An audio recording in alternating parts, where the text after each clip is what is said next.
few years ago, on Gimel Tammuz, I was sitting at a Farbringen.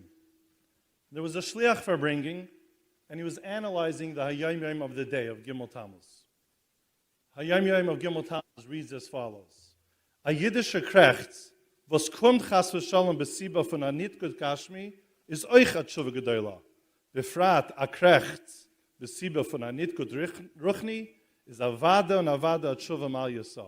Der Krechts schleppt a reis von Oymekra und stellt a nieder in a Maimed Tov, which translates, even when the sigh of a Yid is occasioned by an unfavorable material circumstance, chas v'shalom, this too is a significant act of teshuvah.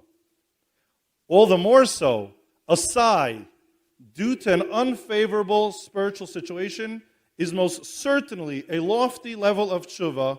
It drags one out of the depths of evil and sets them up in a good place. After reading the Hayom Yom, the Shliach asked the following question. While this Hayom Yom seems to attribute so much value to a krechts, to the sigh of a Yid, there's another Hayom Yom that seems to completely dismiss the value of krechtzing, of sighing. The Hayom Yom of Yud Adar Sheni reads as follows. Toiva pa'ula achas me'elef anachos, Elokeinu chai v'toira u'mitzvos nitzchim hema, azoiv es ha'anacha, u'shkoid ba'avoida b'poyel, v'yechancha Elokim, which translates, one action is better than 1,000 sighs. Our Hashem is alive and our Torah and mitzvahs are eternal. Abandon sighing. Apply yourself diligently to actual avodah, and Hashem will be gracious to you. So he continued to resolve these two Hayom Yoms by providing the obvious explanation. That in order for there to be change, first there needs to be the sigh, the krechts, the dissatisfaction with our current state. The yearn for change is a must. There is a tremendous amount of value to it. But needless to say, if you just remain with that feeling of disappointment or discontent, you won't get too far. Afterwards, action is a must. Toiva pu'ula achas me'elef anachos. One action is better than even 1,000 sighs. Like it says in a third Hayom Yom that we recently learned. The displeased feeling is just the doorknob that unlocks the heart and opens the eyes so that one will not sit with folded arms and will take action. Parents of Crown Heights, we have all been sighing. Anyone who I speak to, and I'm sure anyone who you speak to, is sighing. People are struggling. People are disappointed. Some people are frustrated with this challenge that technology presents to us. This is a challenge for all of us, adults and children. Tonight it is time that we, as the Crown Heights community, we unite as one, and we put the sighing behind us. And tonight we take action and make change and take steps in the positive direction. Tonight we will reflect on the reality of the challenge and get educated. We will be inspired to connect to our families and to the people around us, to raise our children and to protect them, to take at least one step in the right direction and create positive change. Toiva pu'ula achas. To educate us and empower us with this enormous, complicated, and ever-evolving challenge, we have with us Dr. Eli Shapiro. Dr. Shapiro is the creator and director of the Digital Citizenship Project. He possesses expertise in both educational matters and mental health issues. He delivers impactful parent presentations all around the globe on navigating the digital age. Personally, about 10 years ago, I heard Dr. Shapiro speak at one of the sessions at the Kinnis HaShluchim. His message about the responsibility and the ownership that we must have when it comes to technology and our children and ourselves left an impression with me and remains with me until today. It is my honor to introduce Dr. Eli Shapiro.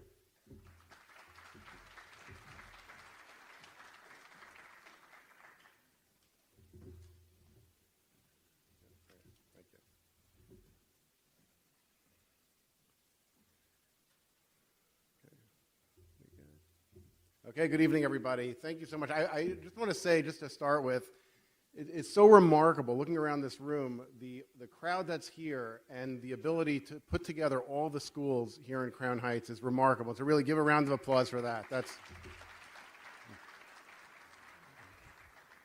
When we were discussing the program for tonight, I didn't really want to speak on technology. I really wanted to debate with Rabbi Shapiro whether a C should appear in the name Shapiro or not. So if you'd prefer to hear that discussion, we could do that. We put the PowerPoint on the screen? Is it up? It's up? Great. Thank you. Okay. So just to begin with, really remarkable to put a crowd like this together. And the theme of ProTECHtion is to reflect, to connect, and protect. And I'm going to try to go with this theme as well, because it really is a very thoughtful approach. And to start with reflection, we need to understand that technology, it's not just about the internet, it's not just about the content, but it's really about technology and our relationship with technology as a whole. Just by raise of hands, how many of you have experienced what we call phantom vibrations at some point in your life where your body's vibrating but your phone's not with you? Just me and a few of the guys. You know what I'm talking about? All right, okay. Yeah, so that's an amazing thing that really underscores our relationship with technology and how enmeshed it is that we're literally experiencing physical symptoms as a result of it. A study found that 89% of people experience phantom vibrations. Just so you know, if my reputation preceded me, that there are a lot of statistics and data in my presentations. Some of my audiences say that there's too much data and statistics. Actually, about 72% of my audiences say that there's too much data and statistics. But I really feel it's important that data should inform what we do. It shouldn't just define next steps, but it should inform. If it's defining next steps, my brother-in-law, when he was expecting his 5th child, he decorated the baby's room in an Asian theme because he read a study that every 5th child born in America is Asian. So that's using data the wrong way. So we're going to try to use it in a more responsible and thoughtful way. So I like to say that we live in the best of times, we live in the worst of times. It's just an amazing times and opportunities that we live in. We have, with technology, accessibility, we have productivity, we have information, we have connectivity, all these wonderful things and wonderful opportunities that technology presents. I actually really feel that the connectivity piece is so wonderful these days. I actually have a grandson who lives in Eretz Yisrael, and the ability to see him on video is just amazing. I know what a lot of you are wondering is how can a guy so young have a grandson? I wonder that myself sometimes. But the answer is moisturizer. That's a beauty tip for tonight. Moisturizer. I happen to like L'Occitane with 5% shea butter, just like under the eyes. It's a little beauty tip. Keep it between us. But no, it really is amazing. Technology gives us such opportunities, but it's also the worst of times, and it's impacting us socially, behaviorally, psychologically, and day to day. And in order for us to benefit from what technology has to offer, we need to understand and reflect. Closer?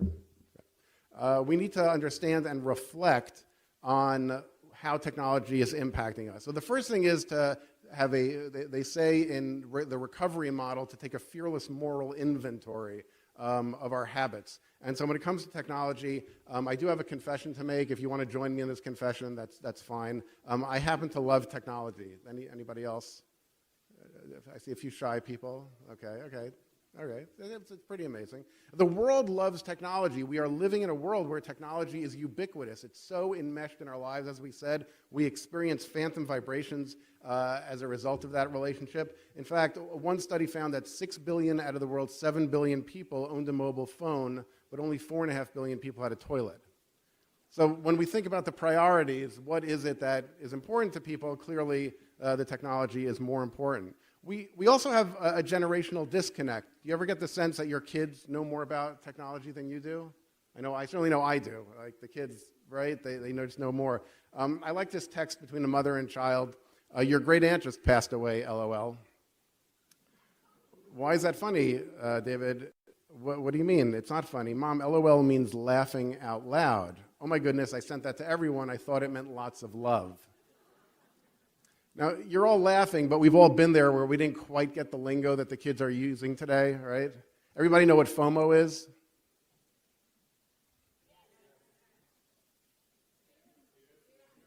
Okay, excellent. Fear of missing out. Okay, good. So you're a little bilingual. But the kids today just seem to know so much more than we do. And we do have a challenge, but I will say this. We do have some advantages over our kids. Our kids do not know what this is.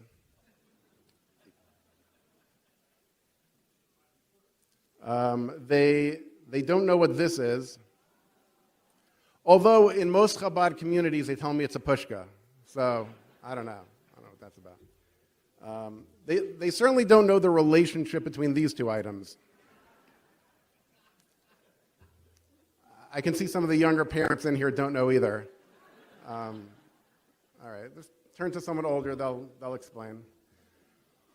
But we do have a generational disconnect, and it's so important to understand that generational disconnect because much in the similar way that we had Jewish immigration in the early 1920s, and we really had challenges in that time frame where the parents were speaking Yiddish and the kids were speaking English, and that language barrier created an assimilation process where we lost a lot of people to assimilation. And so similarly today, we have that challenge as well, where our kids are digital natives and we are digital immigrants. And the challenge of understanding their language, are we speaking the same language, or are they speaking digital and we're still speaking Yiddish?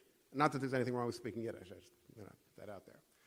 But that's something that we need to think about when it comes to our need to understand where our kids are today when it comes to technology. So the impacted domains that we're seeing are behavioral, social, psychological, day-to-day. In the behavioral sense, we see impulsivity, disinhibition, compulsivity, those behaviors of our relationship with technology. How many times do we check a phone or do we check a device without getting a notification? Any time that there's a space with nothing happening, we just reach for the phone. Or maybe we're in the middle of a conversation and we reach for the phone, right? That's part of the dynamic. That's the behavioral relationship that we have with our technology. Socially, how has our social experiences been impacted by technology? Are we distracted? Are we connecting with one another in a real way, in a meaningful way? Are we tethered to our devices? Socially, are we going out more? Are we spending more time on screens? Psychologically, what's the relationship that we have? This is all part of our own reflection that we should be doing with technology.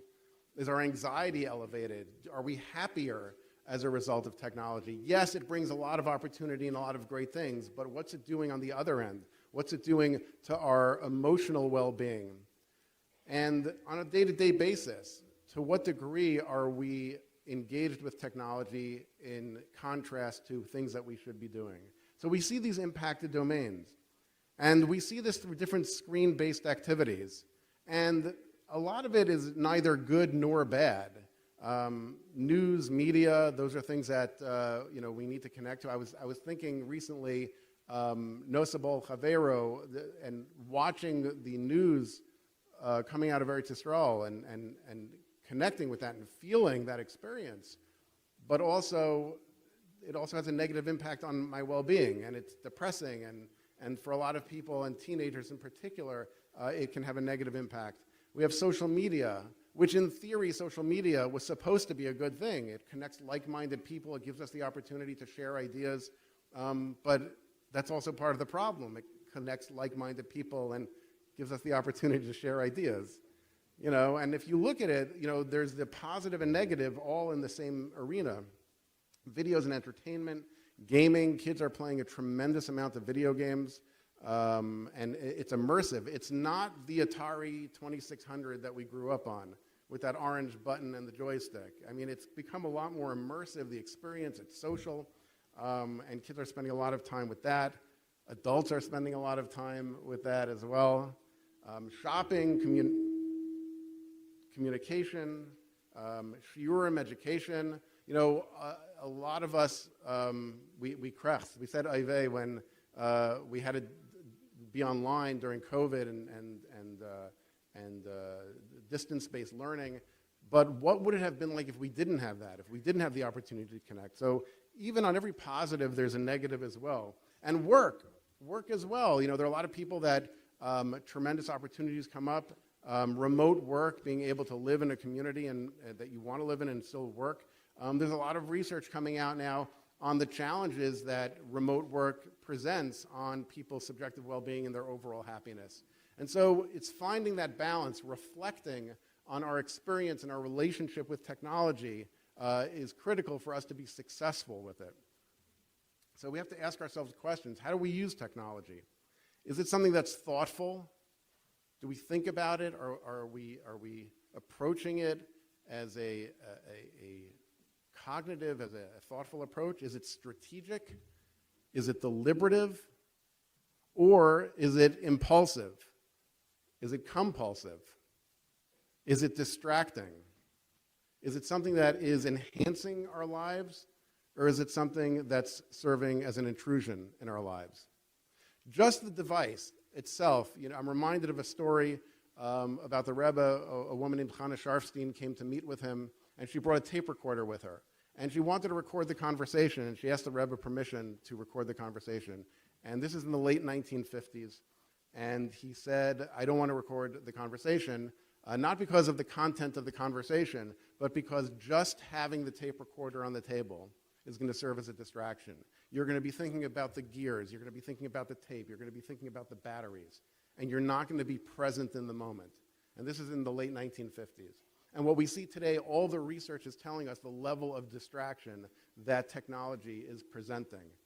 The mere presence of a smartphone on a table reduces cognitive functioning. They've done this in numerous studies, business studies, academic studies, social studies, not the subject, but studies on socialization. That idea, are we connecting? I am not connecting with you if the phone is there. If the phone is present, I am not connecting. What does that mean to our homes, to our environment, to our families, to our children, to our spouses? The mere presence of the phone serves as a distraction. We may not feel it, but it's there. We know the research is telling us that we're just not as connected. And so there are strategies for that, and we're going to talk about that. But we need to ask ourselves a question fundamentally every day. Is technology enhancing my existence, or is technology serving as an intrusion in my existence? And if we are impulsive and compulsive, and we're not strategic and deliberative, inevitably it's going to end up being an intrusion rather than an enhancement. Another fundamental question we have to ask ourselves when we reflect is, are we role models for our children? Parents are the number one influence of what children think is appropriate with technology. My wife is a kindergarten teacher, and she can tell the parents that are engaged in technology by what the kids do with the blocks in the block center. The kids that pick up the block and do this and are doing this during playtime, they're modeling the parental behavior. This is what they're saying. My wife had an assignment where the girls were going to write, my mommy likes to, and fill in the blank. So some said, my mommy likes to make potato kugel, my mommy likes to daven, my mommy likes to Instagram, was what one of the children wrote. And my wife debated, should I send this home? Should I share this with the parent? And she did. And the parent's response was, she knows me so well. And so are we serving as role models? We are the number one influence of what our children think is appropriate. So what's the first thing that happens when they come home from school? Are we on our phone? Do we say, just give me a minute, I'm on my phone? Or do we put the phone down, put the phone away, say, I'm so excited to see you, I'm going to put the phone away and give you the attention, right? So these are the things, from a reflection standpoint, this is what we need to think about when we are engaged with technology. Connect. Are we connecting in our communities, with our families? A recent study found the average American spends 7 hours and 4 minutes a day on a screen. That's the average American. 40% of one's waking hours is in front of a screen. And so the Surgeon General did a study on this, and he was looking at the epidemic of loneliness in America, and he found that in the last 15 years, people who reported having 3 or less close friends jumped from 27% to 49%. So we almost doubled that people are reporting they have less friends. The amount of time that people are spending with friends went from 30 hours a month to 10 hours a month. Why are they spending less time with friends? Because they're not going out as much. They're not connecting as much. They'd rather stay home on a computer, on a screen. But what's really scary is the next statistic. The next statistic is that people are spending 5 hours less per month with their immediate household members.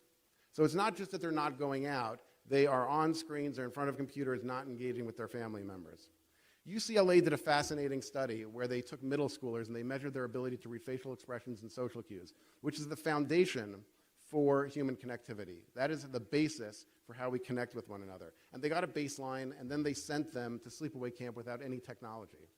And they measured throughout the summer to see where things were going with these kids. And what they found was, after only 5 days without technology, their ability to read facial expressions and social cues and form meaningful connections with their peers vastly improved after only 5 days. So this study, which has been replicated numerous times, tells us two very important things. Digital technology is having a negative impact on our connection with our family, with our friends, but we can also improve it by taking breaks from technology.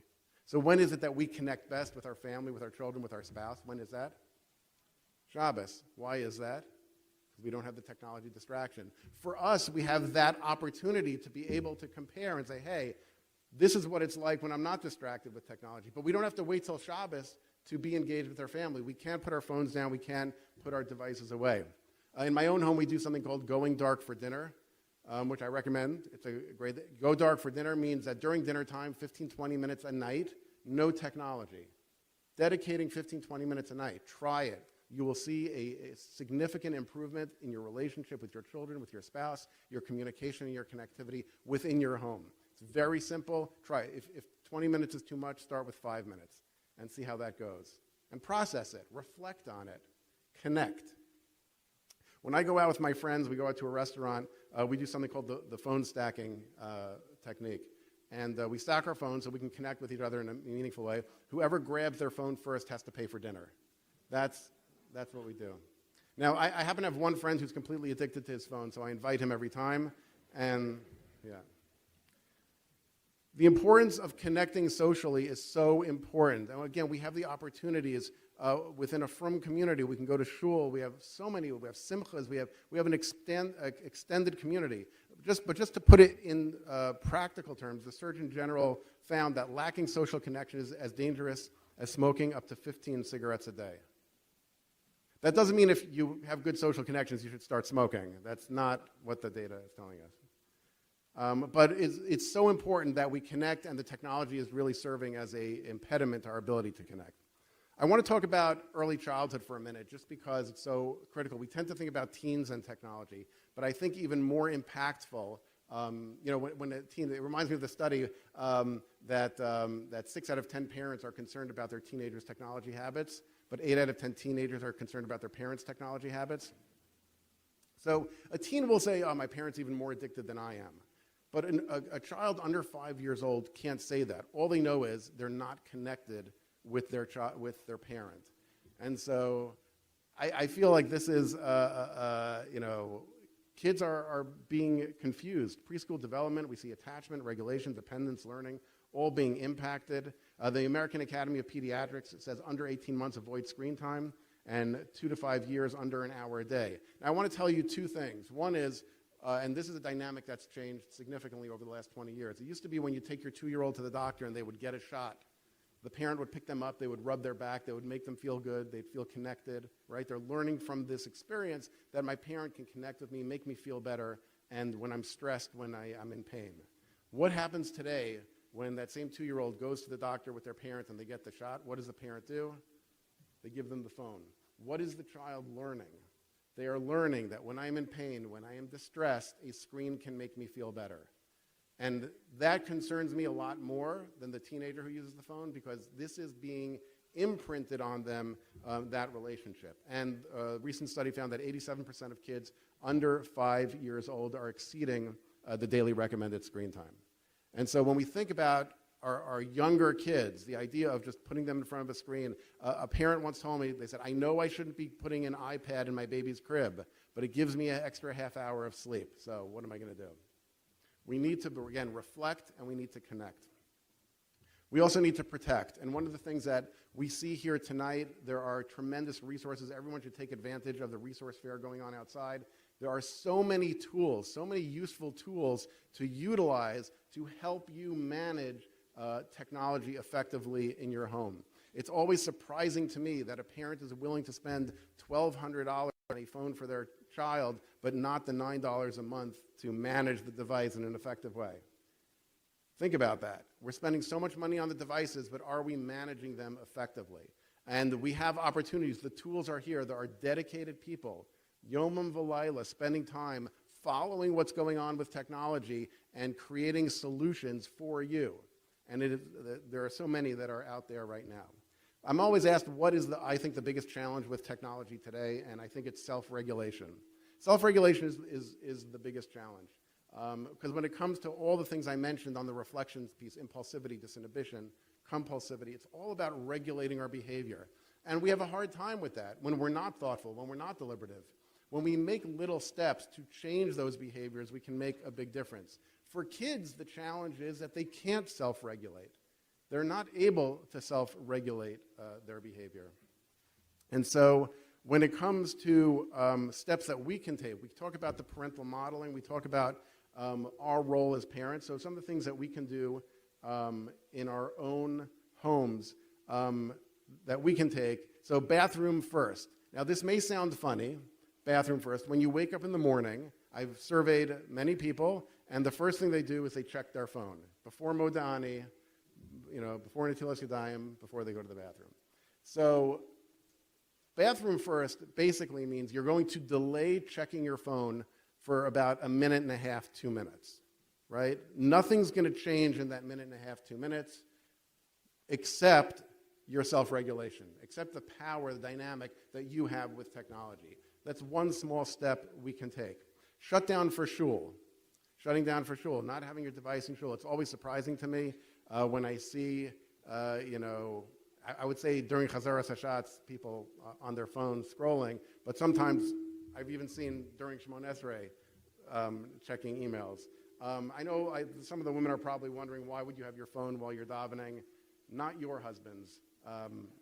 In the 5 towns where I'm from, that's what happens, but it's not your husband's. But shutting down for shul. First 30 minutes home, the first 30 minutes at your family's home, just dedicate 30 minutes. You can go on your phone, you can check your devices. You will not miss out on anything important. And it will be freeing for you to feel that experience. Go dark for dinner. We mentioned stacking for social. Hold off for Havdalah. This is something that I do. Holding off for Havdalah means when you come home from shul, sometimes Havdalah is not ready yet. And sometimes it takes 5 minutes, 10 minutes. Sometimes things are going on. Wait to check your phone. It's a challenge sometimes. They say it was like when people who used to smoke cigarettes, the whole Shabbos you can go not smoking a cigarette, not a problem. The second it was time, for tzeis, you had that, all of a sudden you needed the cigarette. Similarly with the phone, I think we experienced that. So holding off for Havdalah is another step you can take. And show your children, demonstrate for your children, make it transparent, make it clear. We are going to wait until after Havdalah till we check technology. Set those rules. Sleep for success. The research is very clear on how technology impacts sleep. Looking at devices before bedtime impacts melatonin. Harvard did a study. I mean, I shouldn't quote Harvard anymore. It's a dangerous. There used to be a chashuv institution called Harvard, and I used to cite a study where they looked at reading an e-reader at bedtime and reading a book at bedtime. And of course, they found that reading the book at bedtime, you fell asleep, and I actually have a book on my nightstand I've been reading for the last 8 months. Yeah, and I'm only on page 2. Yeah, so. Don't engage the rage. There's something about technology that makes us rageful. Someone says something we disagree with, and it just escalates so quickly. People get very angry. Here's another thought. No one's opinion has ever been changed by a comment in a group chat or something. It's not like someone makes a political statement or some statement, and you say, no, you're wrong, and this is what it is, and they say, oh, I didn't think of it that way. Thank you for clarifying. That doesn't happen. So I think one of the biggest, these are just some tips and tools that you can utilize in your own homes. I think one of the biggest challenges for parents in managing technology is FOMO, is fear of missing out, and BE. BE is not Be'ezras Hashem, although it could be. BE is but everyone has. But everyone has is a big challenge. And what's remarkable about but everyone has, in most cases, everyone does not have. All it takes is a few phone calls to clarify that not everyone has it. But even if that is a concept, I love the fact that so many schools are coming together and coming together as a community, because you can establish what the norm is. You can say, this is what our norm is going to be. No smartphones until whatever grade you determine. Put a committee together, have the conversation. No social media until, if there is, these are the policies. These are coming together on these issues is going to influence what the social norms are, which will also influence what your child is asking of you. A lot of kids are experiencing anxiety today. It's escalated to a pretty impressive level. The diagnostic criteria for anxiety is excessive worry, intrusive thought, fatigue, emotional distress, irritability, difficulty sleeping. I just found it interesting that you can replace the word anxiety with parenting, and it's the exact same thing. But one of the things that I found is that we have a disconnect between what we think is going on with our kids and what's going on with our kids. I surveyed thousands of parents across the United States. 91% of parents report having set rules in their house. 91%, which is a very, very impressive number to have set rules in your house. But when we asked kids, are there set rules in your house, only 41% of kids say there are set rules in their house. 89% of parents report having conversations about their children using the internet responsibly, which is also a very, very impressive number. But only 31% of kids say that. I think you see where this is going. 22% of parents report that their kids have been disturbed by an online image or video, but 63% of students say that they've been disturbed by an online image or video. And so these are things that we have to have in mind. And I think where the disconnect is happening is really a communication issue. But if it's okay, I always felt that if my public speaking career didn't work out, I would be a mentalist. Everybody knows what a mentalist is? They can, right? Okay. So if it's okay with you, we'll do a quick mentalist exercise. It's interactive. Is that it's okay? I'm going to do it anyway, but if you validate me, I'll feel better about it. Yeah? Okay, we're going to do it. All right. I'm going to ask a question. I'm going to do my magic mentalist hand move, which is this. You're going to respond when I do that, and then we'll see if I have the right answer. Okay? No, that's not. It's not. Okay. Okay. All right. Okay. What is 1 + 1? Can I get a round of applause? Some of you are skeptical. Okay. Your child comes home from school, and you say, "How was your day?" I heard good. How was your day? Good. Horrible. What? No. I heard some good. I heard some fine. Can I get a round of applause? All right. The really good parents, you're not going to let your child get away with a good fine. You're going to follow up with that ever-important question, what did you do today? Can I get a round of applause? So what's happening is we're having a disingenuous conversation, and I think that's where the disconnect comes from. So most importantly, rule number 1, we have to have rules in our house. The rules can be what we talked about. It can be going dark for dinner. It can be the first 30 minutes home. It could be agreed upon rules about smartphones or social media. It could be no devices in your bedroom. It could be a shut off at 9 p.m. or 8 p.m. or whatever the rules are. You have to have the rules. Only 41% of kids say there are set rules in their house. Rule number 2, and this is really important, discussing the rules. Sometimes parents have rules but fail to tell the children about what the rules might be. So we have to discuss the rules with our children. Rule number 3, we have to keep the rules. That's the hardest of the 3 rules. So 1, have the rules. 2, communicate the rules. 3, keeping the rules. Another tip that I think is so important for parents, you have to know the devices. If your children have access to a device, I'm not even talking about giving them a device. That's a whole separate piece. If you're giving them a device, what you need to know. But the devices that are available to them in the house, you need to know how they work. And again, we have resources here for you to be aware of. You need to know the content that they have access to. And most importantly, you need to know your child. Every child is different. What may be upsetting and distressing to one child is nothing to another, and vice versa. We need to know our children's relationship with technology. The same way that we reflect on ours, we need to reflect on our children. Children that have social anxiety or depression are more likely to develop an unhealthy relationship with technology, and we need to be aware of that going into it. So 6 suggestions for family success, and with this I'm going to close. Postpone, postpone, postpone. As long as we can limit, that is the ideal practice. Don't worry, it's not like they won't figure it out when they're 30, how to use a smartphone. They'll figure it out. Screen activities should be age appropriate. I'm not saying to never use a screen, but look at the research. Under 5 years old, it's strongly recommended not, but we should make sure that the content and what they're looking at and how they're using it is age appropriate. Have clear personal and family rules. Like I said, shutting down for shul, I have a personal rule during chakras when I'm wearing talis and tefillin. I don't have my phone with me. I keep it in my life. There's no need to applaud, really. There's no, okay, fine, no. No, the truth is, talis tefillin, I don't have my phone with me. The good news is that my chakras is down to 6.5 minutes, so that's working out well.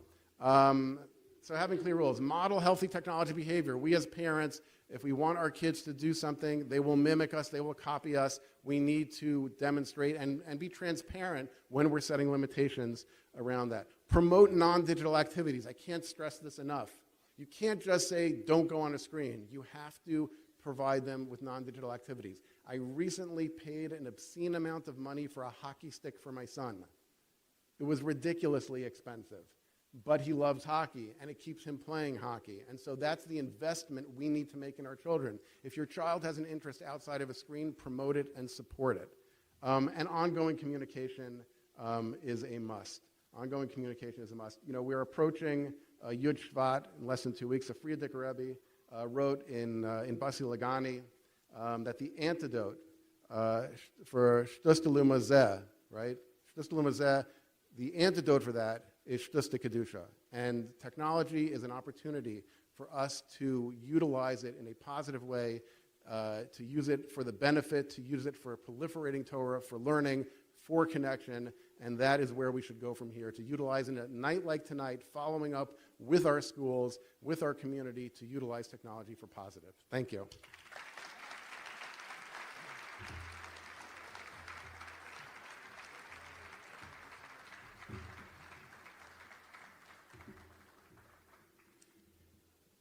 Thank you so much, Dr. Shapiro. There is so much to reflect on what you were saying, and so much resonates. Every part that you were going through, I'm like, maybe I'll share something about that slide or something. It happens right here in our community with our children, our parents, but we'll be here all night if I reflect on all of that. But that all resonates. One of the things that we may all be feeling right now, after seeing such a beautiful presentation, we might be feeling a little overwhelmed. Like there's so much to do, there's so much to understand, there's so much to conquer. How are we going to do this? And sometimes when we feel that way, we say, that's it, this is today's generation, this is today's kids, it's a huge challenge, no one's going to ever stop this, filters don't work, rules don't work, and we just give up. Chas v'shalom. But that is a natural feeling that we could have when we feel a little overwhelmed and we feel like there's so much on us to take care of. But tonight is Chav Ches Teves, and in the Tanya of Chav Ches Teves, the Alter Rebbe finally answers the question that he asked on the very first page of Tanya. Why, before the neshama comes down to this world, the shvua that they give the neshama is a double lashon? Tihi tzaddik, va'al tihi rasha. You should be a tzaddik, don't be a rasha. Obviously, if you need to be a tzaddik, you can't be a rasha. So in tomorrow's Tanya, tonight's Tanya, Chav Ches Teves, the Alter Rebbe explains, not everybody will make it to the level of a tzaddik. A tzaddik is an extremely high level. A tzaddik got rid of his Yetzer Hara. A tzaddik doesn't have the struggle anymore. He doesn't have the temptation anymore. It's not hard for him. He won the war. It's over. He's an Eved Elikim, Eved Hashem, Eved Elikim. Not everybody's going to reach that level of being a tzaddik. So we tell the neshama to be tzaddik, strive to be a tzaddik, aim to be a tzaddik. But at the same time, we know not everybody's going to be a tzaddik, but at least, the al tihi rasha. And the Alter Rebbe explains that we have the bechira. And yes, we do have the power. We could control our machshava dibur u'maisa. That shvua that we get before we come down into this world, tihi tzaddik, the al tihi rasha is saying, it is in your power. It is in your control. And we could do this. And I want to share that I believe that there's a hidden bracha in this technology challenge, as there is in any challenge that we may face. So I would say, I'm just going to throw out the number, 20, 30 years ago, the Frum community started struggling with teens going off the derech in larger numbers.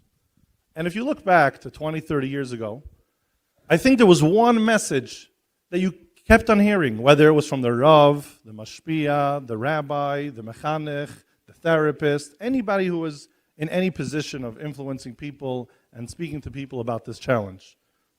Everybody said, listen, if you want to keep them home, your Shabbos table has to be a beautiful place. Your Shabbos table has to be a place that they'll never want to not be part of it. They'll always want to be there. You can't have that Shabbos table where you're always correcting everybody, how they're sitting, how they're chewing, what's missing, what wasn't done right. You don't know the Dar Torah, I want you to read it louder, better. Of course, there's place for parents to train their kids how to eat properly and to serve their parents and to help, of course. But it can't be all about that. It can't just be about the stress and the bickering, because then, of course, what's attracting them to this? So the Shabbos table has to be a place that's full of chayis and kedusha and varmkeit and love, and you're present and you're available to your children and you're celebrating Shabbos and you're celebrating what they learned in class that week. Yes, and of course, there's some things that you need to address normally. And a lot of families took that to heart. And the Shabbos tables, for the people who took that to heart, are a lot better. So while 40, 50 years ago, parents were able to get away with having such a Shabbos table, it probably wasn't ideal at the time, but it worked. They got by. All of a sudden, we're starting to lose people at our table. No, we can't do this anymore. We have to change what our table looks like. I'll give one more example. A lot of people, their mornings are very stressful. They get up late, they get up last minute. There's a lot of stress, a lot of pressure, and they're, perhaps even screaming and yelling at their kids to get dressed, get ready. Their kids have to get dressed on their own, whether they're 9, 10 years old, or maybe even 3, 4. They put their pressure on them, and everybody's kind of just like making it out the house last minute. And for some families it works. They've been doing this for a lot of years already, but every day they do that in the morning, and kids are out of the house, and they're on time to yeshiva. Then you have one kid, it could be your 4th child, it could be your 5th child. This kid is allergic to being rushed. If you rush this child, it just does not work. There's fireworks. You're not going to get anywhere. You try again, and everything you've been doing for the last 5 years is just not working anymore. So what do? You change. You set your alarm for earlier, and you get up, and you're dressed before the kids, and you're downstairs before the kids, and you say good morning to everybody, and you help them get dressed because you have time, and you're patient, and you're available, and you're present. And what happens is, not just that kid who needed it, because you couldn't get away with it, the whole family is a different family right now. The mornings in your house are completely transformed. And I think the same applies to this technology challenge. Those of us who chas v'shalom give up, those of us who just say, this is too much for me, I'm never going to be tihi tzaddik, I can't do this, then, chas v'shalom, we may pay a price. I wish no harm on anybody. But those families who take Dr. Shapiro's presentation seriously, the rules for family slide, the different tips, the role modeling, so many amazing points. And we take them all seriously, and we apply them, and we start doing them. Even one hachlata right here tonight, or you go out to the resource sphere and you stop at one booth and purchase what they're offering, or maybe it's not even a purchase. And the families that the young parents here, the parents here in this room, the families that we're going to raise with this technology challenge, if we overcome this challenge, I think we're going to have a generation of the most beautiful families that we've ever seen. There's no two ways about it.